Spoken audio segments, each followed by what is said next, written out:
कानपुर में काकादेव के girls hostel में महिला वार्डन की हत्या के बाद पुलिस ने जो खुलासा किया था, अब उसमें महिला वार्डन की पोस्टमार्टम रिपोर्ट आने के बाद पुलिस के झूठा होने के आरोप लग रहे हैं।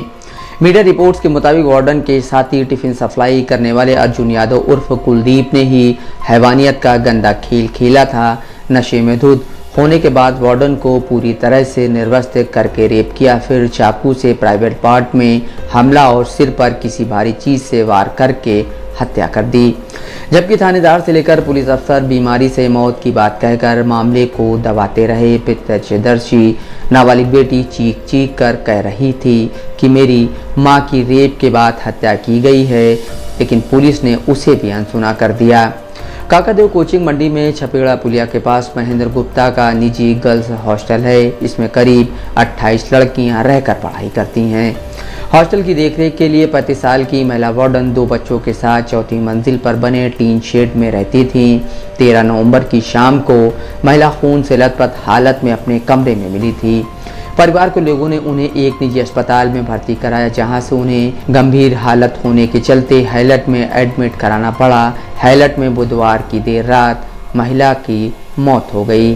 14 नवंबर को मामले की जानकारी होने पर हॉस्टल में काकादेव थाने की पुलिस, फॉरेंसिक टीम और डॉग स्क्वाड पहुंचा, लेकिन जांच के बाद थाना प्रभारी मानवेंद्र सिंह से लेकर एडीसीपी आरती सिंह और डीसीपी प्रमोद कुमार ने दावा किया था कि महिला की मौत पीरियड के दौरान ओवर ब्लीडिंग से हुई है।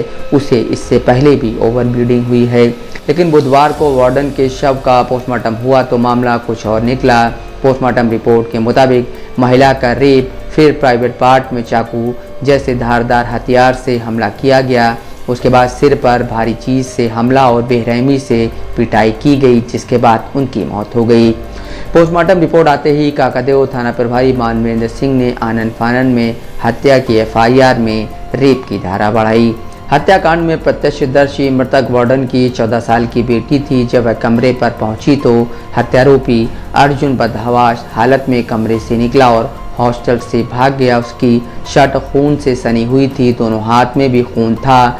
बेटी चीख चीख कर कह रही थी कि मेरी मां के साथ रेप के बाद हत्या की गई है, लेकिन पुलिस ने उसकी एक नहीं सुनी और पोस्टमार्टम रिपोर्ट का इंतजार करने की बात कहती रही। यही नहीं, बीमारी जैसी बातें भी कहती रही। वो आया, कल टिफिन नहीं जाने थे फिर भी वो आया। उसके बाद उसने मुझे बोला कि दूध का पैकेट ला दो, तो मैंने उसे मना किया। तो वो 3-4 बार मना किया तो वो नहीं बोला। कहने लगे चले जाओ चलो, तो मम्मी ने भी कहा ठीक है ला दो। फिर मैं गई, उनके मतलब एक भैया 2 भैया और भी थे, एक रोहित यादव और रिंकू यादव, उसका भाई अर्जुन यादव का। तो वो दोनों मेरे साथ ही दूध का पैकेट लेने गए थे। उसके बाद मैं जब आई 10 मिनट बाद, तो मतलब उसमें लॉक लगा हुआ था अंदर से, तो उन्होंने खोला नहीं। उन्होंने कहा कि मतलब 10 मिनट बाद आना। काफ़ी देर तक बजाई, फिर बोले कि 10 मिनट बाद आना। तो हम बाहर ही खड़े रहे। फिर 5 मिनट बाद फिर मतलब नॉक किए तो नहीं आए। फिर मेरे हॉस्टल में एक रहती है लड़की, नेहा सिंह, फिजियोथेरेपिस्ट है एजेंसी में। तो वो जब आई ड्यूटी से, उसके बाद मतलब उन्होंने नॉक वॉक किया तब भी नहीं खोले। फिर उन्होंने कॉल किया 3 से 4 बार किया, फिर उठाई वो लास्ट बार उठाए तो बोले मतलब दीदी बोली कि मंजू दीदी कहाँ हैं। तो वो बोले कि मतलब मंजू सो रही है, हम नहीं आएंगे गेट खोलने। तो दीदी कहें कि आपके पैरों में मेहंदी लगी हुई क्या जो आप नहीं आएंगे। फिर वो उसके बाद भी 6 मिनट बाद आए। फिर मैंने देखा कि मतलब वो उनके टी शर्ट पे, जब वो गेट खोले उनके टी शर्ट पे ब्लड था। मैं जल्दी से भाग के गई। मैंने देखा कि मतलब मम्मी कपड़े नहीं पहनी हुई थी। मुझे रेपिस्ट वाला काम लग रहा था। उसके बाद मैंने भाई को कॉल किया।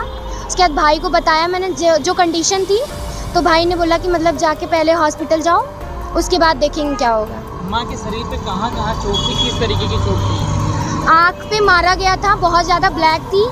फॉरहेड भी ब्लैक था और गाल भी ब्लैक था। उसके बाद पैर कटे हुए थे, गर्दन में भी उंगली के निशान थे। जी, पुलिस को सूचना हमने जब यहाँ पे मतलब हॉस्पिटल में बोला गया कि एफआईआर हुई है या नहीं, तब हमने बोला है। हाँ, 5 लोग पकड़े गए हुए हैं। रिंकू यादव, आशीष यादव और राम प्रकाश यादव, अर्जुन यादव के पापा और दोनों भाई। जी बिल्कुल। क्या घटना हुई, आपको क्या लगता है? मुझे लगता है रेपिस्ट है और बहुत ज़्यादा कड़ी सज़ा मिलनी चाहिए उसे। पीएम रिपोर्ट आने के बाद परिवार के लोगों का पुलिस के खिलाफ आक्रोश है। मृतक की बेटी, भाई और परिवार के लोगों ने पुलिस पर हत्याकांड को छिपाने और उनका सहयोग नहीं करने जैसे गंभीर आरोप लगाए हैं। हत्याकांड के बाद एडीसीपी सेंट्रल आरती सिंह ने बयान जारी कर कहा था कि प्राथमिक जांच में बीमारी से मौत लग रही है, लेकिन पोस्टमार्टम रिपोर्ट के आधार पर आगे की कार्रवाई की जाएगी। इस पर थाना प्रभारी मानविंद्र सिंह से जब महिला के निर्वस्त्र होने का सवाल किया गया तो उन्होंने कहा कि महिला ने ब्लीडिंग होने के दौरान गर्मी के चलते अपने कपड़े उतार दिए थे। दीवार पर खून के छींटे होने के सवाल पर थानेदार ने कहा कि कपड़े और चादर में खून था, सफाई के दौरान छींटे पड़ गई होंगी। किसी बाहरी व्यक्ति के सामने महिला के कपड़े उतारने के सवाल पर थाना प्रभारी का कहना था कि आरोपी अर्जुन यादव उर्फ कुलदीप बहुत घरेलू सदस्य की तरह था। चांद खान, दस्तक लाइव न्यूज़, कानपुर।